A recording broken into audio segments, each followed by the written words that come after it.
These guests feel like they're on top of the world at our stop in the White Mountains. That's exciting. Wow. Wow. The Who is one of the greatest bands of the 20th century. We've got small concert, small town, big band, and backstage. You can't get better than that. It's Antiques Roadshow, next time from the Omni Mount Washington Resort in New Hampshire.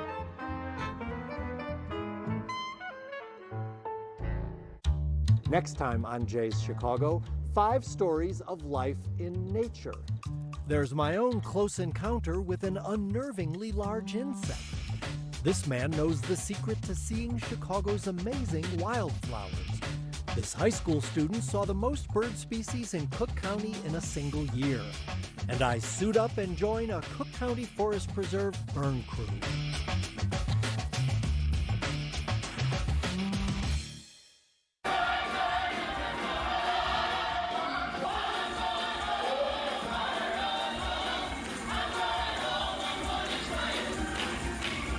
There is this connection when a gospel choir performs, singing harmony and singing rhythm together, that makes the listener want to get involved.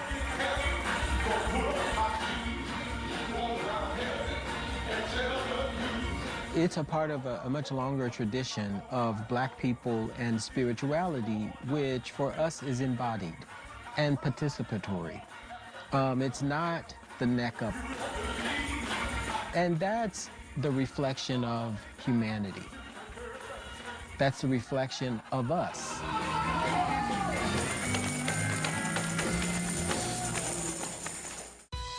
Programming on WTTW is made possible in part by GCM Grosvenor. She grew up in American segregation, but would triumph in Paris. Willing to take risks others would not.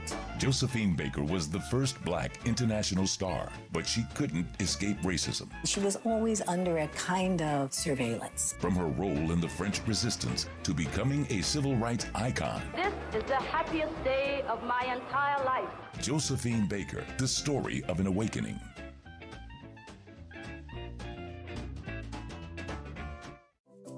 Hi, I'm Nels, and you're watching WTTW Chicago.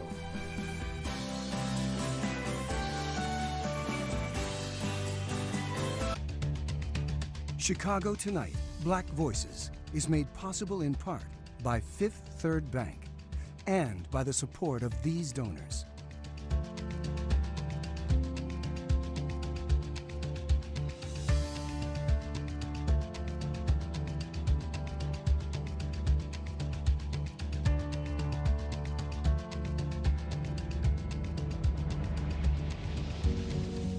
At Fifth Third, we believe when diverse voices are heard and empowered, communities are made stronger, lives are made better, and the future holds greater promise for all. That's why we're proud to support Chicago Tonight Black Voices. Together, we can make a difference. Together, we can drive change.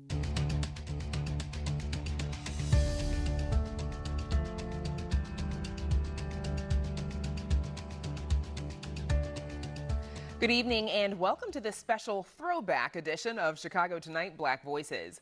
Tonight, we go to the archive for a 1984 conversation with Oprah Winfrey, not long after she came to Chicago to host WLS TV's AM Chicago. In a moment, John Calloway.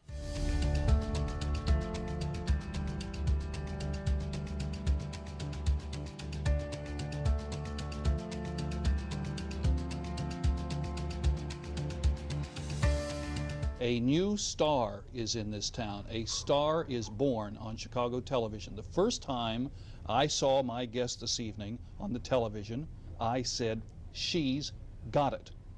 And she does. And she is here. Are you uncomfortable with this discussion so far? Oprah Winfrey. She's got it. What does she have, John? She's got personality and she's got a sense of what makes a television show work.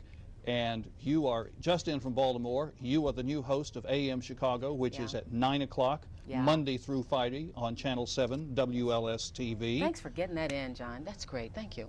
For all of the fun that you're having, I should tell our viewers that your job is not particularly a bed of roses. You had the other day an extraordinarily complicated public policy interview that you had to, work your way through with Tom Selleck. And these are These are just the kinds of things. These are just the kinds of things that you have to do in this business. And you did. I thought your discussion of NATO and the Southeast Asian Treaty Organization was really fine. And what's going on in Beirut. No, I thought you were. It was traumatic. It was traumatic. I will tell you though, John, that although I mean I know a lot of people don't think that interviewing Tom Selleck is a very heavy-duty thing, but it was very interesting because my producer said to me, Bonnie said, before the Bonnie Kaplan. Bonnie Kaplan, yes. You know Bonnie? Well, we'll do her story on another day. I mean, that is an incredible soap opera in and of itself. But go on. Bonnie said to me, we're interviewing Tom, oh boy, down in Dallas, and she, you know, normally she had, because I was new on the show, they were making up questions for me and so forth, and she said, well, here's some questions I think you should ask. What do you want to do? And I said, well, I just wanted to sit down and have a conversation with Tom, but if this is what you want me to do, I'll do these questions. And she said, you know, normally I have to tell talent to calm down. Why aren't you more excited? She says, I think it's good that you're not more excited, but you know, this is Tom Selleck.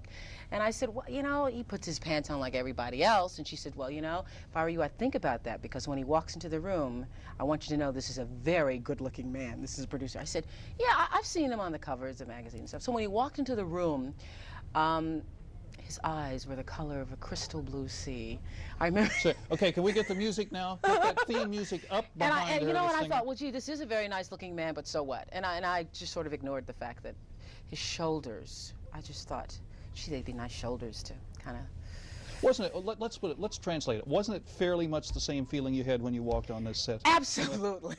I mean, that's, yeah, okay. I mean, I think that will, I think the viewer can identify. Now you understand what it was like. I think the viewer can identify. And, you know, we learned such in-depth things about both of you. See, the thing I like about your program is that I not only learn about the Tom Sellecks of this world, you know more about me. I learn more about you. What is it that you can't get up in the morning and go out and buy some groceries on a weekend like the rest of us and put some milk and some cheese and some eggs? They were talking about the single people empty refrigerator syndrome. You must not be single then, John, because if you were no longer, I was. You were. I just got married. Oh, well, see, you understand. You should see that refrigerator. You should understand, because married people always have full refrigerators. Oh, yeah. They always do.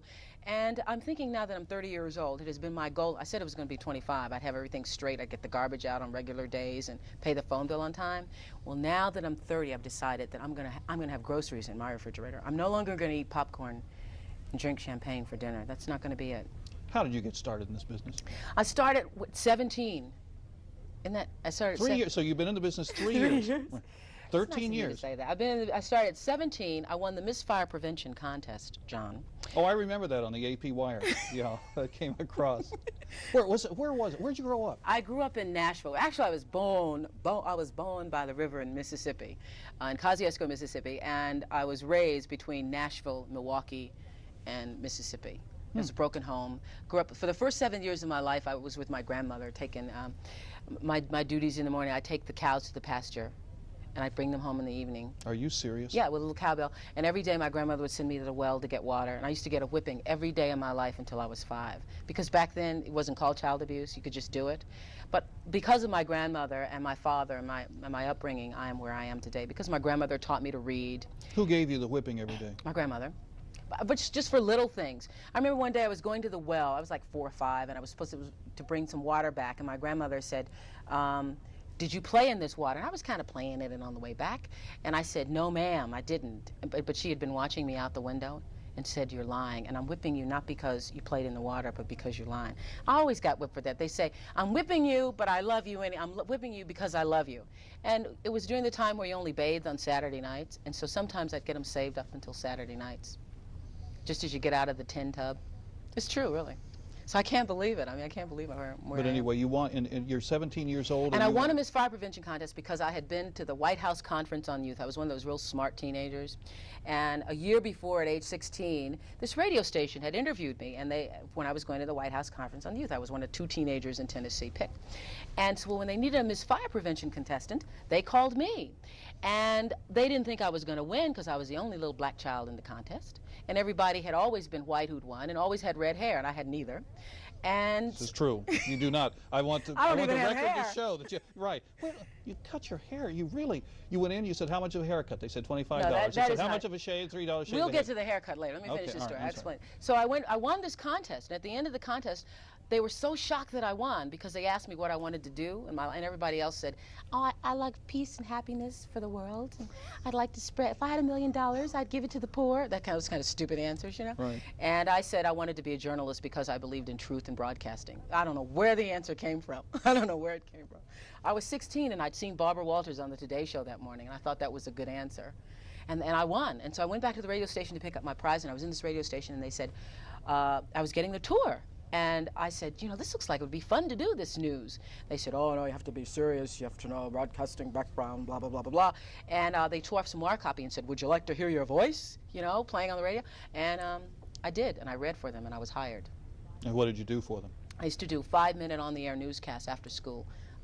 Other kids cut grass. I went to the radio station and did news. And then did you go to college after that? Then I went to college, and when I was a freshman in college, the CBS affiliate, the news director called me and said, I've heard you, and we heard about you, and would you like to come do TV? And I couldn't because I had a biology class at 4 o'clock I couldn't get out of. And so I waited till my sophomore year, you know, when things kind of cooled down a bit. And I joined, it was WLAC TV at the time. And where were you in school? I was at Tennessee State University, and I joined that station when I was 19 years old.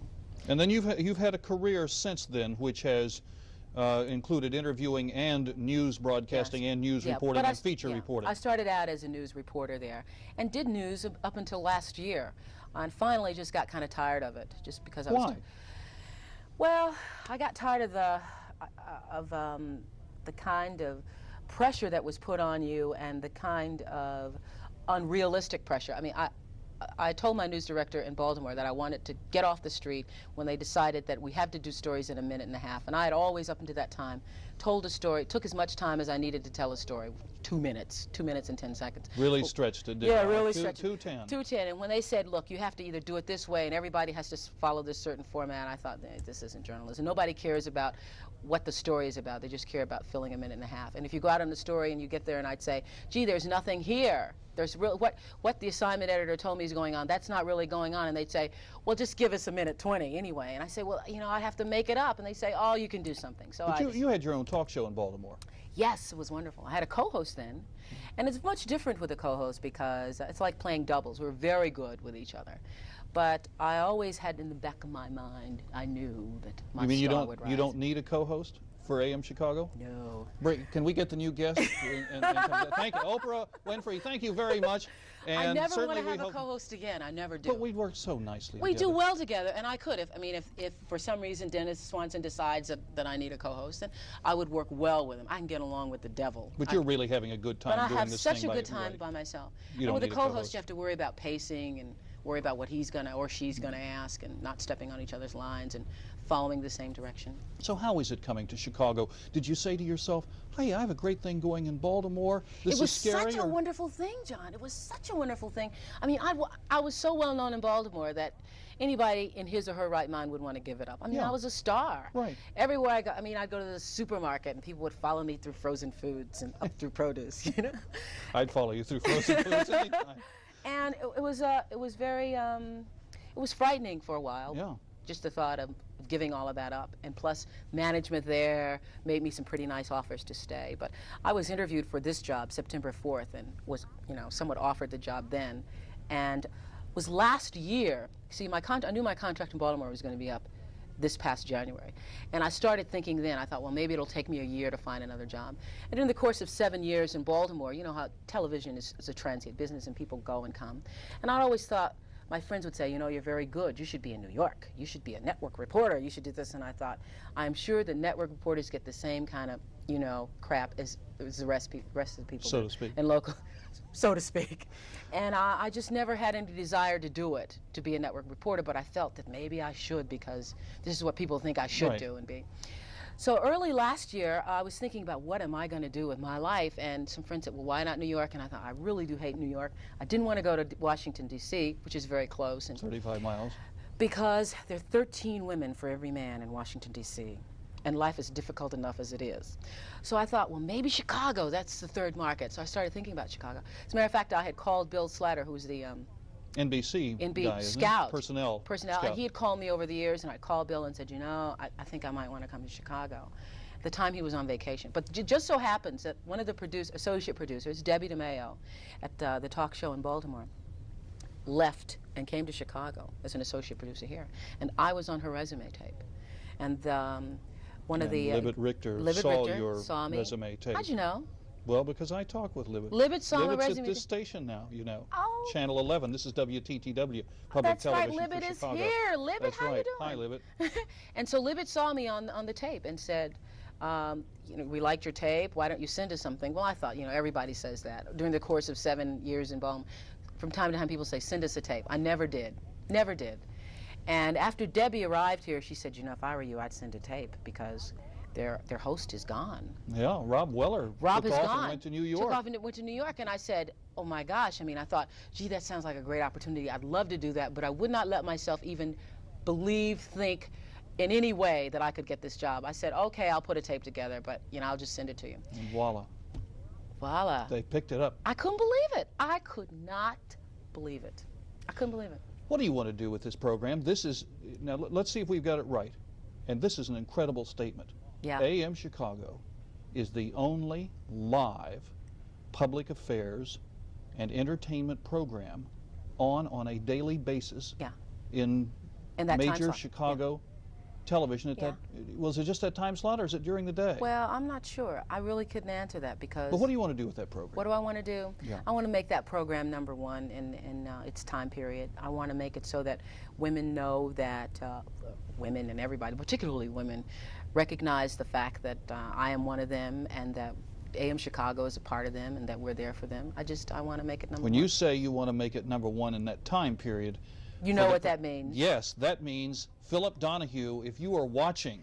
Hi, Phil. I have not, you know, I keep waiting to run into him in the pizza parlor or something. But yeah, I want to beat Donahue. You want to beat Donahue. Not only do I want to beat Donahue, but I'm doing it. You are, We according are to the doing it. ratings. I There cannot are some say that I'm what, a couple of days a week you're popping in there? Several days a week. I don't know what the ratings Okay. are for the final month of February, but we have beat him. Yeah, but let's talk about February, Yeah, because I don't know what, maybe this program may be on by March or something like Okay. this. We're recording this. But in February, it's good morning and welcome to Soap Opera Stars. And good morning and welcome to ABC Soap Opera Stars. And Phil over on Channel 2 is doing Mr.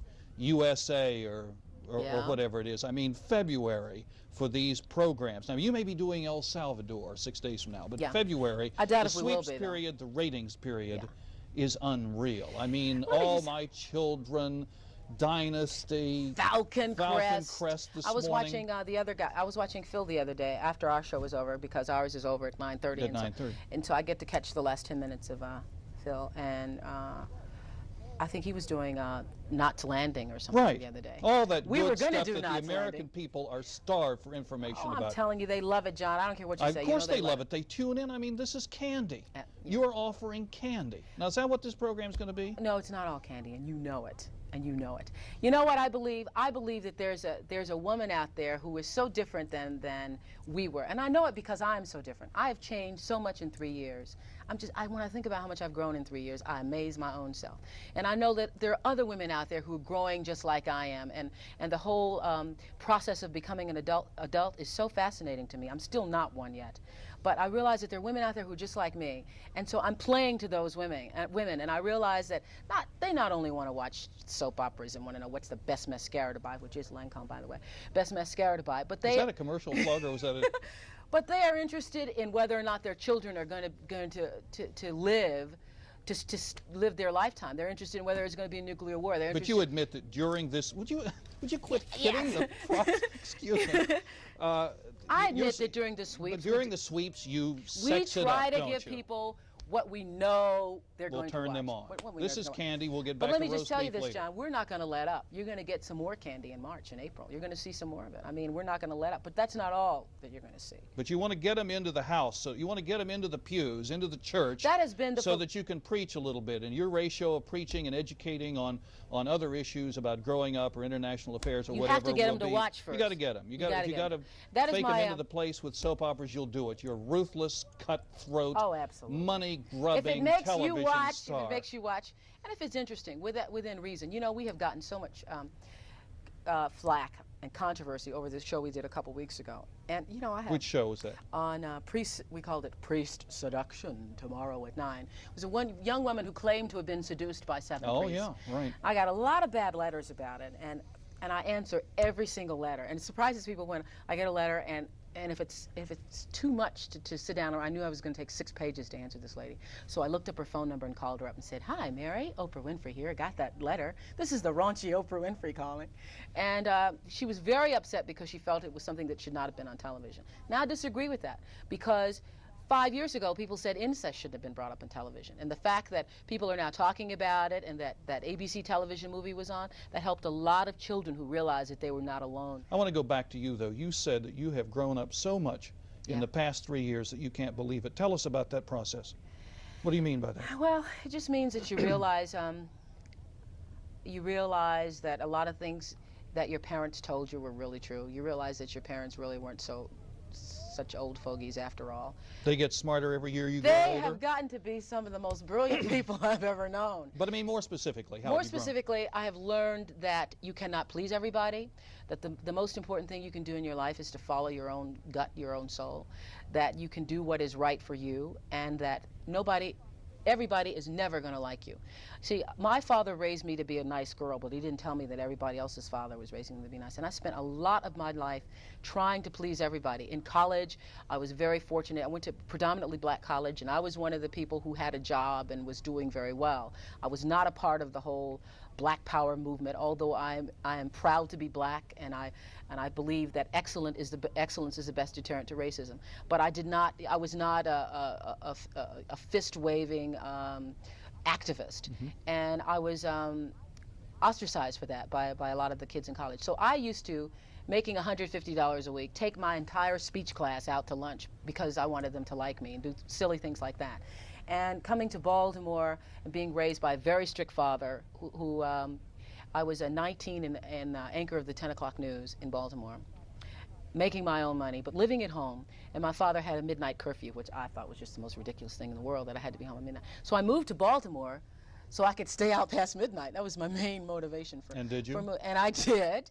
But I called my father after attending my very first party in Baltimore. I was so excited. One of the Consumer Reporter invited me to a party, and she said it was going to last all night long. Well, I was thrilled. I was going to.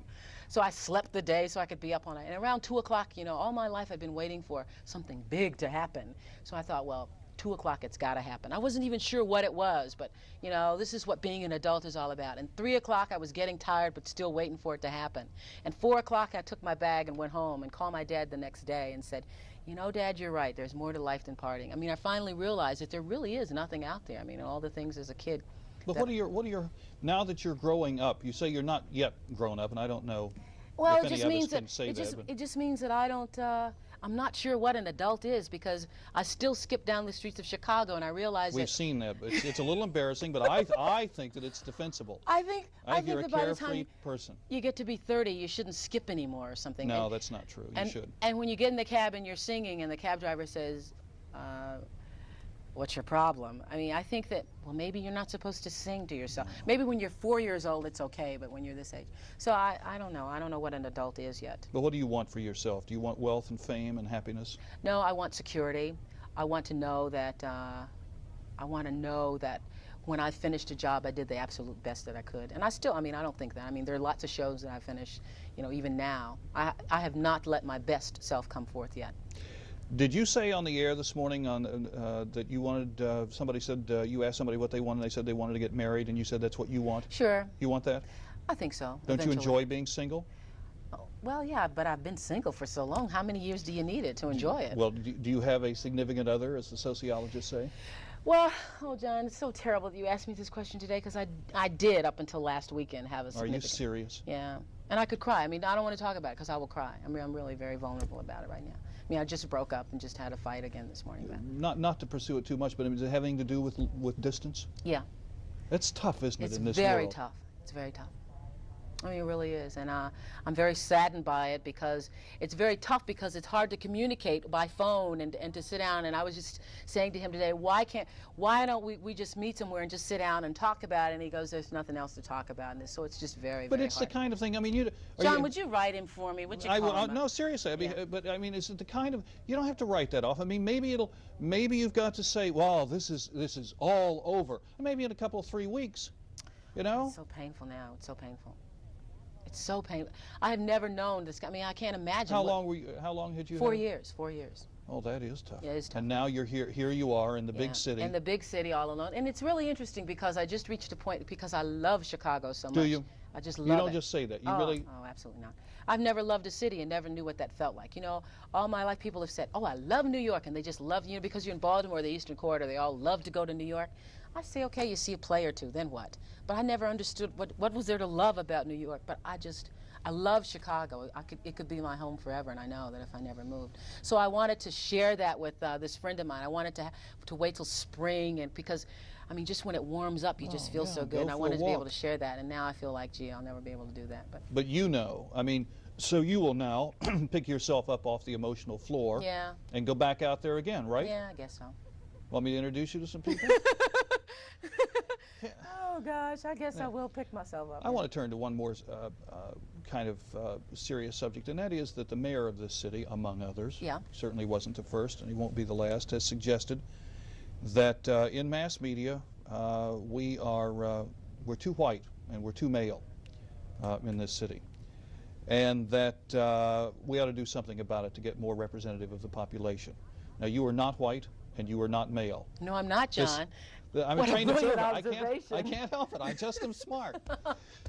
But my question is, given now that you have 2.5 hours a week of prime time, and you're going to an hour, right? Sometime in the near future. Oh, do you feel a special responsibility in the context of what the mayor said, or do you even care about what the mayor said in that sense? Well, you know, I've always felt a sense of responsibility because I cannot forget the fact that there are many black children who are watching, and there are black people who are watching, and I am symbolic of a lot of things for those people. And I personally feel, in coming to Chicago, I was just amazed that there was not more black representation on television. I must tell you, I've never seen anything like it. Because in Baltimore, in Washington, in Nashville, in 1971, I was anchoring the news, and Look, this is one of the most. I mean, they weren't kidding. This may be the most segregated big city in America. I mean, this is what Harold Washington and a few hundred other people are talking about. And in Baltimore, I mean, the fact that I was a black person on the air was absolutely not a big deal because there were black people everywhere on every station. And in our newsroom, there was as many black people as there were white, and many women. So here, it is a major big deal. And I must tell you, it's taken me by surprise. It really but I mean, you then you feel some sense of special responsibility in this context? No, I don't feel any greater responsibility than I always felt, because my whole premise is to do the best I can. I happen to be a black person, but I'm also a talk show host for a #1 rated talk show now, and that is my prime responsibility. Wait, Donahue was going to take a little issue a #1 rated talk show now, and on some days. On some days, on many days. Okay, and my prime responsibility is to do the best. So you're going to do the best you can. Oh, but I do that anyway. Well, that's all anybody can do. Somehow we've managed to get through 28 minutes of conversation with this woman. It hasn't been easy to get her to open up. Is this over? Yes and no answers, and I apologize very much. We'll try and get better guests next time. Is this over? Oprah Winfrey, you were a delight. Thank you very much for being with us. Thank you.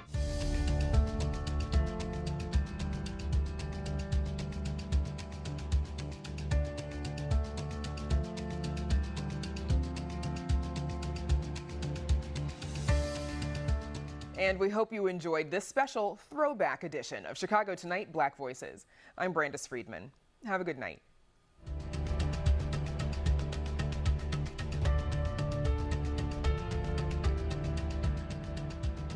Closed captioning is made possible by Robert A. Clifford and Clifford Law Offices, a Chicago personal injury and wrongful death firm that supports free educational initiatives in the legal profession.